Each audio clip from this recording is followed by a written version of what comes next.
signifie seigneur ou maître dans les langues sémitiques occidentales, ce qui reflète son rôle de figure dominante dans le culte païen. Dans la Bible, Baal devient le symbole ultime de l'idolâtrie, éloignant la dévotion d'Israël de Yahweh.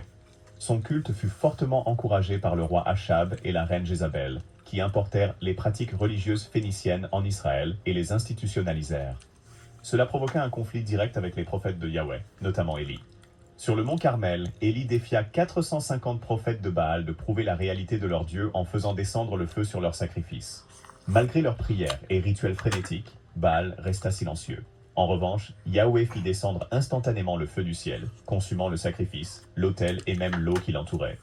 Ce récit soulignait l'impuissance de Baal face au Dieu vivant. Les découvertes archéologiques confirment le culte de Baal à travers des inscriptions et des autels. Les représentations le montrent souvent comme un dieu guerrier tenant un éclair, symbole de son prétendu contrôle sur les tempêtes. Son culte comprenait des rituels de fertilité, l'immoralité sexuelle et parfois même des sacrifices humains. Le culte de Baal a sans cesse attiré Israël vers le péché et la rupture de l'alliance, faisant de lui l'une des divinités les plus dangereuses et condamnées de l'Ancien Testament.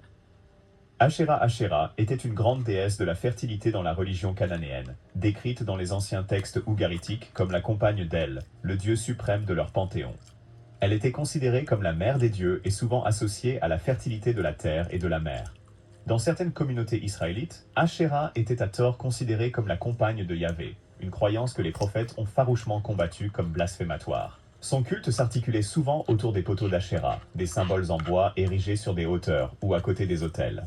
Ces poteaux devinrent des centres d'activité idolâtres impliquant la prostitution rituelle et des rites de fertilité. Des rois réformateurs comme Isaïe les ont ensuite détruits pour rétablir le culte authentique de Yahvé.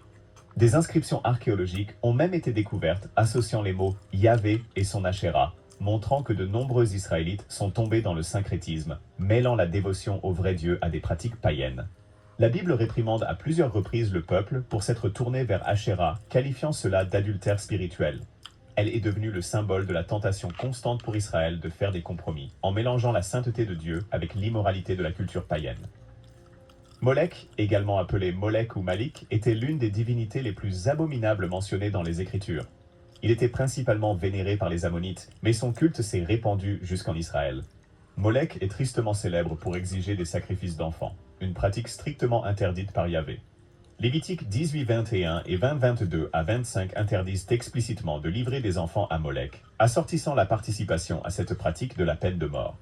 Les rituels consistaient probablement à chauffer une statue creuse en bronze de Molech jusqu'à ce qu'elle devienne rougeoyante, puis à placer des nourrissons dans ses bras tendus, les brûlant vifs.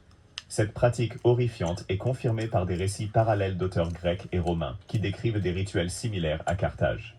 Tragiquement, même le roi Salomon, sous l'influence de ces femmes étrangères, construisit un haut lieu pour Molech près de Jérusalem, un acte plus tard condamné par les prophètes et les historiens.